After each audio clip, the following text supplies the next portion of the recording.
Hello दोस्तों, आपके अपने यूट्यूब चैनल स्टडी जंक्शन में आपका स्वागत है। दोस्तों, आज की क्लास शुरू करने से पहले हम आपको बताना चाहते हैं दोस्तों, यह बायोलॉजी की क्लास चल रही है जिसमें आपके पूरे 8 क्लास हमने कंप्लीट करा दिए हैं, जो कि ये सभी क्लासेस रिवीजन क्लासेस होती हैं। और आज का रिवीजन चलेगा आपका रेस्पिरेशन सिस्टम यानी श्वसन तंत्र, जो कि आपका लेक्चर नंबर 9 होने वाला है। चलिए शुरू करते हैं। दोस्तों, श्वसन क्या होता है? तो श्वसन जनरली दोस्तों जो हम अंदर बाहर सांस लेते रहते हैं, अंदर सांस लिया O2, बाहर सांस छोड़ा CO2, तो यह श्वसन की प्रक्रिया कहलाती है। O2 लेना और CO2 छोड़ना यह श्वसन के अंतर्गत आता है। तो चलिए इसका वर्किंग प्रोसेस देखते हैं, कैसे यह रेस्पिरेशन होता है। दोस्तों, हम O2 लेते हैं कहाँ से? तो हम O2 लेते हैं एटमॉस्फेयर से। यह O2 जो हमने एटमॉस्फेयर से प्राप्त किया है, यह लंग्स पे जाएगा, फेफड़े में, और फेफड़े से होते हुए हमारा O2 जाता है ब्लड में। अब ब्लड से हमारा O2 जाता है टिश्यू में। टिश्यू में किसके माध्यम से जाता है दोस्तों? तो हीमोग्लोबिन के माध्यम से वह O2 प्रवाहित होता है। और टिश्यू यानी उत्तक में पहुंचकर हमारा O2 जाता है सेल कोशिका में। और कोशिका से हमारा O2 ऑक्सीजन जाता है माइटोकॉन्ड्रिया में। माइटोकॉन्ड्रिया में जब O2 हमारा पहुंच जाता है तो दोस्तों माइटोकॉन्ड्रिया की उपस्थिति में हम एक रिएक्शन करवाते हैं जो होता है कोशिकीय श्वसन। O2 की उपस्थिति में जो हमने सेल वाले चैप्टर में बताया था दोस्तों कि ग्लूकोज को O2 के साथ क्रिया करने पर माइटोकॉन्ड्रिया की उपस्थिति में हमें CO2 H2O के साथ एनर्जी 36 ATP मिलती है। दोस्तों, ये जो हमारी सेल है, सेल से O2 आया माइटोकॉन्ड्रिया में, तो इसने क्या किया है? यहाँ पर आकर इसने ग्लूकोज O2 से क्रिया की है और CO2 दिया है। दोस्तों, CO2 हम अपने शरीर में तो रख नहीं सकते हैं, CO2 को बाहर निकालना होगा। तो माइटोकॉन्ड्रिया से अब हम CO2 को बाहर निकालेंगे। तो CO2 को दोस्तों बाहर निकालते हैं, तो CO2 हमारा माइटोकॉन्ड्रिया से जाएगा वापस। जिस तरह से O2 आया है, उसी रास्ते से हम CO2 को वापस ले जाएंगे। तो माइटोकॉन्ड्रिया से हमारा CO2 जाएगा सेल के पास, और सेल से होते हुए हमारा CO2 निकलेगा टिश्यू के बाद हमारा CO2 जाएगा ब्लड के पास, और ब्लड से होते हुए CO2 निकलेगा लंग्स, और लंग्स फेफड़े के माध्यम से हमारा CO2 बाहर चला जाएगा एटमॉस्फेयर में। कल भी हमने इस बात को बताया था दोस्तों, लंग्स में जब हमने आपको रक्त परिसंचरण तंत्र बताया था कि ये लंग्स है हमारा, इस लंग्स में O2 आता है तो ब्लड हमारा शुद्ध हो जाता है और CO2 निकल जाता है।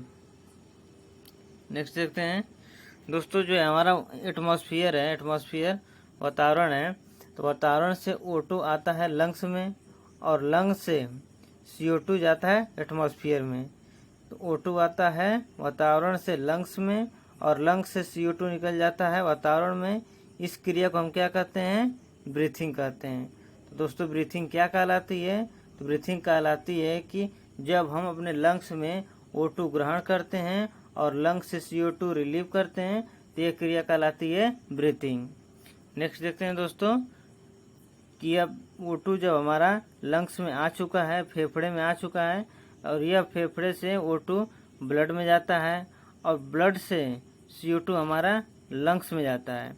मतलब लंग्स से O2 ब्लड में गया और ब्लड से CO2 लंग्स में गया, तो इस प्रक्रिया को क्या कहते हैं दोस्तों?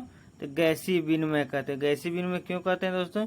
क्योंकि हम यहाँ पर देख रहे हैं कि O2 भी गैस है और CO2 भी गैस है। अब विनिमय मतलब एक्सचेंज कर रहे हैं।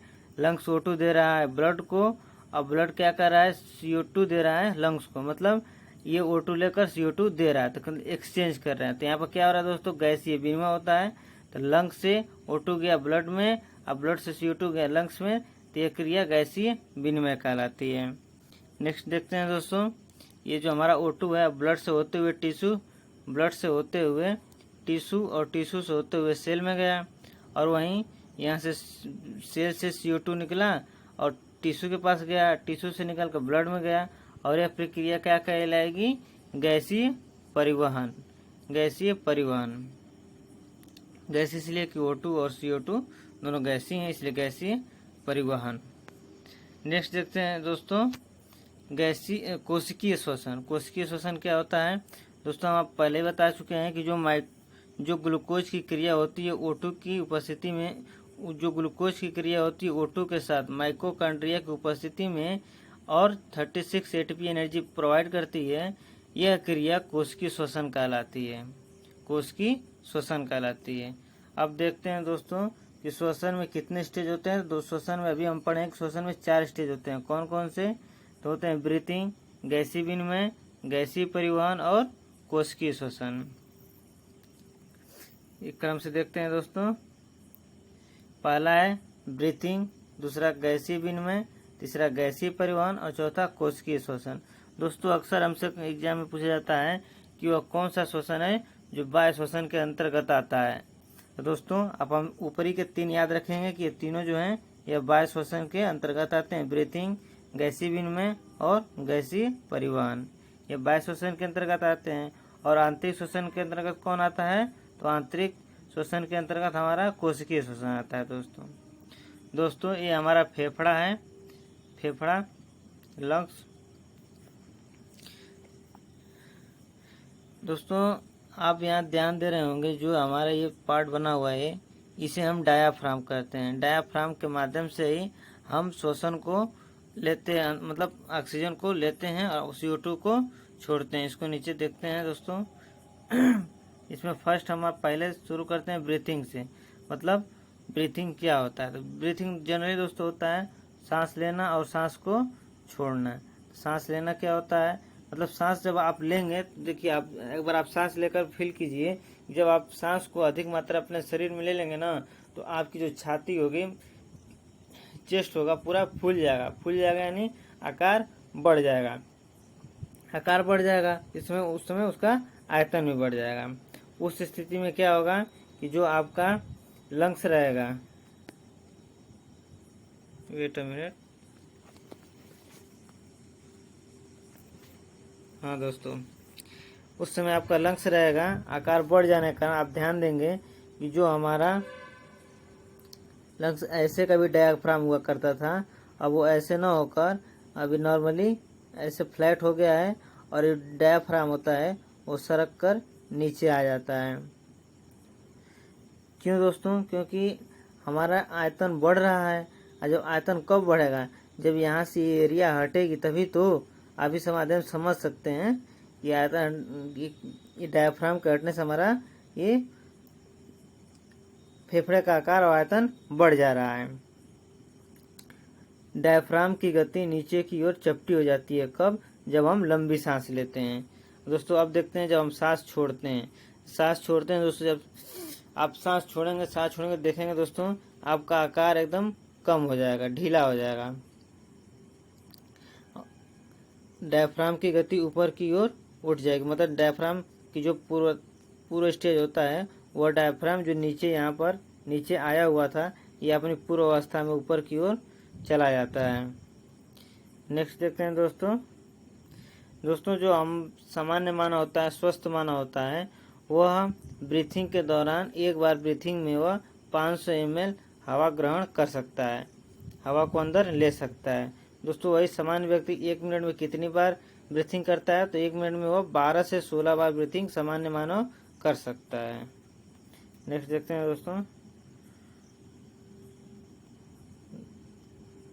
दोस्तों इस चित्र को हमने वहाँ भी समझाया था पाचन में।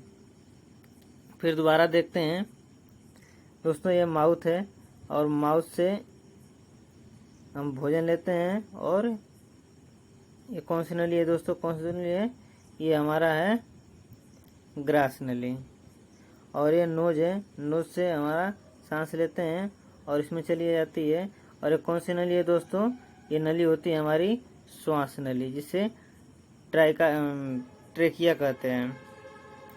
दोस्तों हमने बताया था कि जो श्वास आती है नोज से और जो माउथ से हमारा भोजन आता है, इन दोनों का एक सेंटर पार्ट होता है जिसे हम कहते हैं ग्रसनी कॉमन चैम्बर।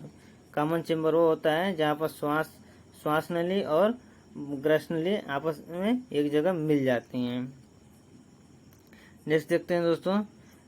और यहाँ पर हमने बताया था आपको कि ये जो पार्ट लगा होता है ये इसे हम एपिग्लोटिस कहते हैं। और एपिग्लोटिस से हमारा सांस जो है ये अंदर श्वास नली में आता है। और यहाँ पर आप देख रहे होंगे दोस्तों, ये सी आकार का कुछ बना हुआ है। सी आकार का ये एक रिंग टाइप की होती है, इसे हम उपास्थि कहते हैं। उपास्थि ऐसी चीज़ है जो हड्डी की तरफ हल्की मजबूत होती है लेकिन हड्डी नहीं होती है। अब देखें दोस्तों, हम सांस ले रहे हैं तो सांस ये नोज के माध्यम से ले रहे हैं और ट्राइका में आ गया। ट्राइका में यह ट्रेकिया से लिया गया सांस यह 2 बराबर भागों में बढ़ जाता है। 2 बराबर भागे बांट को हम क्या कहते हैं? ब्रोंकाई कहते हैं। और ब्रोंकाई से आया हुआ सांस क्या करता है? यह फिर 2 बराबर भागों में बढ़ जाता है जिसे ब्रोंकियोल कहते हैं। इसे इंग्लिश में ही नाम याद रखें दोस्तों, आसानी रहती है। ब्रोंकाई को श्वसनी कहते हैं और ब्रोंकियोल को श्वसनिका कहते हैं। नेक्स्ट देखते हैं दोस्तों नीचे, 1 मिनट और। ये जो आप सर्कल देख रहे हैं हल्का सा, इसे हम एल्बुलाई या कुपिका कहते हैं। एल्बुलाई या कुपिका क्या कहलाती है? तो एल्बुलाई या कुपिका यह क्रियात्मक इकाई होती है। किसकी? श्वसन तंत्र की क्रियात्मक इकाई होती है। नेक्स्ट देखते हैं दोस्तों, क्रम कि मतलब जो हम सांस लेते हैं उसका क्रम क्या है? तो क्रम दोस्तों, पहले हम नोज से एयर लेंगे और ये एयर ग्रसनी के माध्यम से हमारे श्वास नली में जाएगी और श्वास नली में पहले पहुंचेगी वही श्वास नली के पास, ट्रेकिया के पास, और ट्रेकिया से होते हुए ट्रेकिया से 2 बराबर भागों में बढ़ जाएगी श्वास और जो कहलाएगी श्वसनी। और फिर श्वसनी भी 2 बराबर भागों में बढ़ जाती है, किसमें? श्वसनिका में। और श्वसनिका से हमारा जो श्वसन होता है वो पहुंच जाता है एल्बुलाई या कुपिका में। और कुपिका को हम क्या कहते हैं दोस्तों? कुपिका को कहते हैं श्वसन तंत्र की क्रियात्मक इकाई। नेक्स्ट देखते हैं दोस्तों, ट्रेकिया में उपास्थि से निर्मित सी आकार की रिंग या वलय पाई जाती है। वही दोस्तों, ये जो श्वास नली में सी आकार की थी जिसे हमने बताया था हड्डी की तरह होती है लेकिन हड्डी नहीं होती है, मजबूत होती है। सी आकार की रिंग या वलय पाई जाती है या जो कि हवा में अनुपस्थित श्वास नली को चिपकने से रोकती है। मतलब यदि दोस्तों हम सांस नहीं ले पा रहे हैं, मतलब ऑटो जिस समय आप नहीं ले रहे हैं, हवा की अनुपस्थिति होगी आपके अंदर, तो उस समय क्या करेगा? उस समय ये आपका चिपकेगा नहीं। जैसे गुब्बारा में क्या होता है दोस्तों, गुब्बारा में आप जब हवा दे देंगे तो यह फूल जाएगा और जब इसका हवा रिलीज कर देंगे तो चुसुक मतलब सट जाता है, आपस में सट जाता है। इसमें ऐसा नहीं होता है, मतलब आप सांस लिए तो फूला है और CO2 मतलब सांस छोड़ दिए तो पूरा चिपक जाएगा। नहीं दोस्तों, ऐसा नहीं होता है। तो इस चिपकने वाले सिस्टम को रोकने के लिए इस ट्रेकिया मतलब यह सी आकार की रिंग होती है जिसे हम उपास्थि कहते हैं। नेक्स्ट देखते हैं दोस्तों, गैसों का विनिमय, गैसों का एक्सचेंज कैसे होता है दोस्तों? तो यह गैसों का एक्सचेंज लंग्स के एल्बुलाई में होता है, एल्बुलाई या कुपिका में होती है। यह पहले क्या करता है? लंग्स से, अभी हमने बताया कि लंग्स से O2 लेता है, फिर यह O2 जाता है कहाँ? सीधे ब्लड में, और फिर ब्लड से CO2 निकलकर लंग्स में जाता है। इसको ये क्या करते हैं? O2 आया लंग्स में और लंग्स से O2 चला गया ब्लड में और ब्लड से फिर CO2 आया और CO2 चला गया सीधे लंग्स में। यह क्रिया कहलाती है, तो यह गैसीय विनिमय कहलाती है। नेक्स्ट देखते हैं दोस्तों,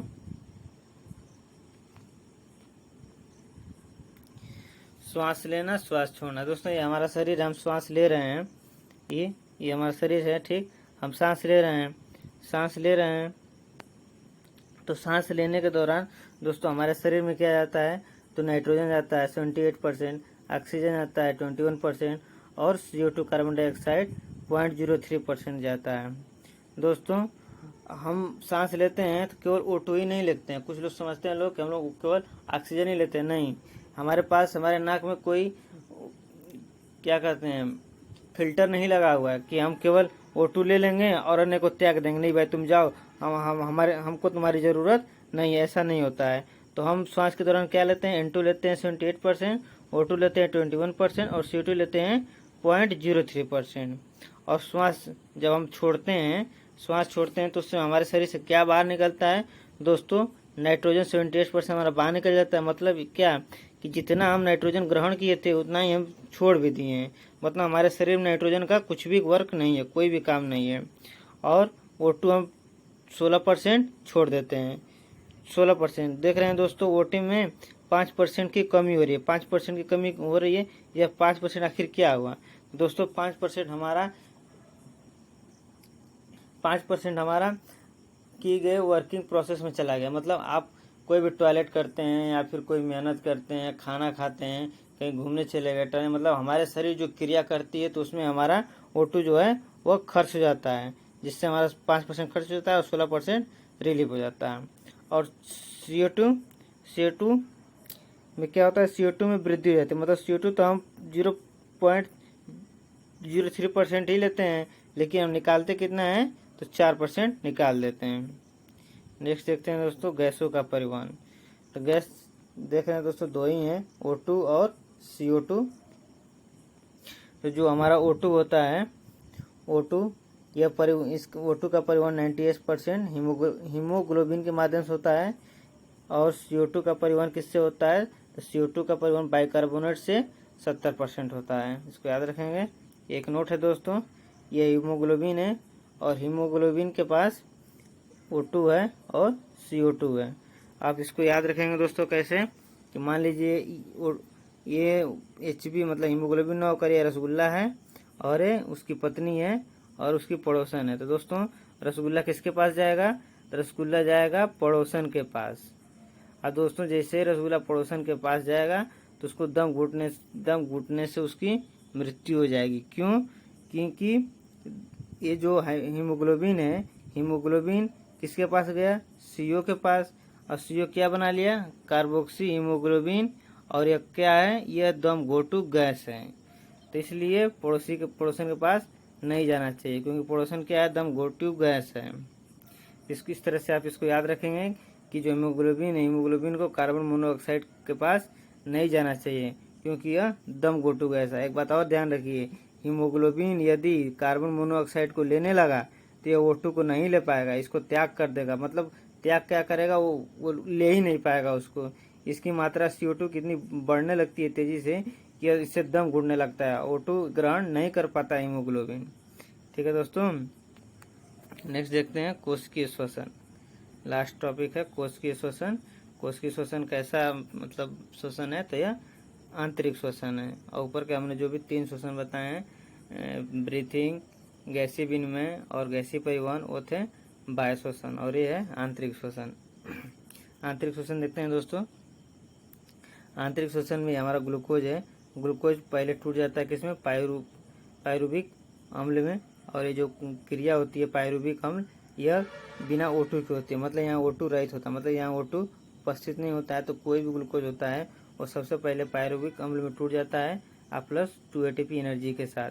और यह क्रिया क्या कराती है दोस्तों, तो यह क्रिया कराती है ग्लाइकोलाइसिस क्रिया, जिसे हम EMP पथ भी कहते हैं। और दोस्तों जो हमारा पायरुविक अम्ल है, यह माइटोकॉन्ड्रिया की उपस्थिति में O2 के साथ क्रिया करके CO2 गैस, H2O पानी और 36 ATP एनर्जी पैदा करता है। इसको हम सेल टॉपिक में ऑलरेडी देख चुके हैं कि इस क्रिया को हम क्या कहते हैं, इस क्रिया को कैटाबोलिक रिएक्शन कहते हैं। नेक्स्ट देखते हैं दोस्तों, ये हमारा पढ़ा हुआ टॉपिक था श्वसन अंग। दोस्तों अब देखेंगे कि कुछ जीव जानवर होते हैं तो अपने किन किन भागों से अब श्वास लेते हैं। जैसे हम मनुष्य हैं तो फेफड़े की मदद से सांस लेते हैं, और भी कुछ जानवर होते हैं जो अन्य माध्यमों से सांस लेते हैं। जैसे स्तनधारी में हम लोग आ जाते हैं। स्तनधारी पक्षी, सभी प्रकार के सरीसृप, ये कहाँ से सांस लेते हैं दोस्तों, तो ये सब लंग से सांस लेते हैं।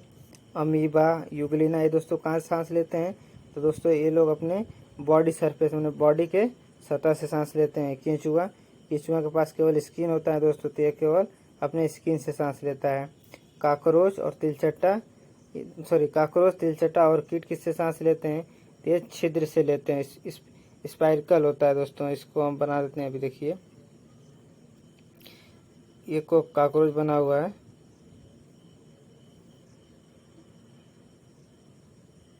ये बीच में इसकी हड्डी टाइप की हो गई। और जो इसके स्पाइरकल होते हैं दोस्तों, किनारे किनारे ऐसे गोला करके होते हैं, छिद्र होते हैं, और यहाँ से लोग अपना क्या करते हैं? सांस लेते हैं। मछली कैसे सांस लेती है दोस्तों? तो यह गिल से सांस लेती है, गलफड़े से सांस लेती है। और मेढक दोस्तों दो तरह का सांस लेता है। मेढक जब पानी में रहता है तो लंग से सांस लेता है, और जब मिट्टी में रहता है तो स्किन से सांस लेता है। मेढक के लिए बढ़िया है, कहीं जहाँ रहे अलग अलग सांस लेता रहेगा। नेक्स्ट देखते हैं दोस्तों श्वसन। दोस्तों आप ध्यान दिए होंगे कि जब आप कभी ज़्यादा मेहनत कर देते हैं या फिर मान लीजिए आप अचानक जिम में ही चले गए, पहला दिन है आपका। अब वहाँ पर आप ट्रेनर से मिले, ट्रेनर ने कहा कि आपको 1 किलोमीटर वर्कआउट करना है, मतलब रनिंग करना है। लेकिन चूंकि आपका दोस्त पहला दिन था तो 1 किलोमीटर न दौड़कर आप एक्साइटमेंट में 5 किलोमीटर ले दौड़ दिए मस्ती में। अब घरे गए, चुपचाप सो ही गए। अब सो ही गए, एनर्जी तो हो गई थी लॉस। अब सुबह उठो तो आपने क्या किया था? पिछले दिन एक ही दिन 5 किलोमीटर दौड़ गए तो एनर्जी एकदम खत्म हो गई थी। तो आपके शरीर में क्या हुआ? मतलब पूरा उठेंगे जैसे ही तो दर्द करेगा। और दर्द क्यों होता है उस बात को हम बताते हैं दोस्तों। मान लीजिए हम श्वसन लेते हैं दोस्तों, सांस लेते हैं तो नॉर्मली हम O2 लेते हैं, ठीक। यदि हम श्वसन के दौरान तेज भागे, मतलब श्वसन लेते रहते हैं, यदि हम तेज भागते हैं, एकदम कोई कार्य करने लगते हैं मजबूती वाला, भारी भरकम, तो इसमें क्या होता है दोस्तों? O2 की डिमांड बढ़ जाती है, मतलब ऑक्सीजन हमें और चाहिए, इसकी डिमांड बढ़ने लगती है। नहीं कि O2 की मात्रा बढ़ाइए। लेकिन क्या है, O2 हमारा फिक्स रहता है। एक मिनट में हम 12 से 16 बार सांस अंदर बाहर कर सकते हैं। तो क्या है, O2 की सप्लाई हमारी फिक्स है। लेकिन आप क्या किए हैं कि ज़्यादा मेहनत करके O2 की डिमांड बढ़ा दी हैं। और जब O2 की डिमांड बढ़ाती हैं तो O2 की डिमांड बढ़ाती हैं जिससे आप, जबकि सप्लाई फिक्स है, जिस समय आपका O2 का डिमांड बढ़ गया उस समय जो श्वसन होगा वह O2 की अनुपस्थिति में होगा। मतलब O2 की डिमांड बढ़ गई तो आप जब श्वसन के उस समय जो आप सांस ले रहे हैं तो मतलब बिना O2 के ले रहे हैं, मतलब उस समय आपके अंदर O2 ऑक्सीजन नहीं है। इससे ज्वाइंटों में क्या होगा दोस्तों? इससे ज्वाइंटों में लैक्टिक एसिड जमा हो जाएगा। और ये लैक्टिक एसिड क्या करेगा दोस्तों?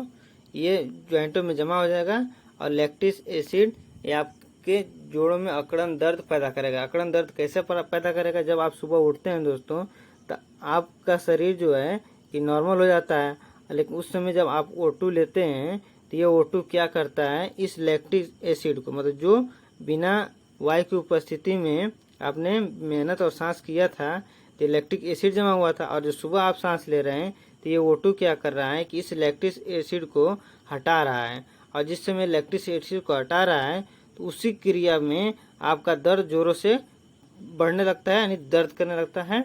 इसलिए तो दोस्तों ये थी आज की हमारी क्लास। तो दोस्तों आज की क्लास कैसी लगी कमेंट करके ज़रूर बताइएगा। दोस्तों यदि हमारे चैनल पर नए हैं तो चैनल को सब्सक्राइब कर दीजिए, और ये हमारा चैनल है, और बेल आइकन को प्रेस कर दीजिए जिससे आपको नोटिफिकेशन प्रॉपर मिलता रहे। दोस्तों कुछ लोग कॉल करके कह रहे हैं कि PDF कहाँ मिलता है, तो दोस्तों डिस्क्रिप्शन में और कमेंट बॉक्स में मैं हमेशा टेलीग्राम लिंक पिन कर दिया करता हूँ, जिससे आप PDF वहाँ से प्राप्त कर सकते हैं। दोस्तों आज की यही तक क्लास थी। क्लास कैसी लगी आप कमेंट करके ज़रूर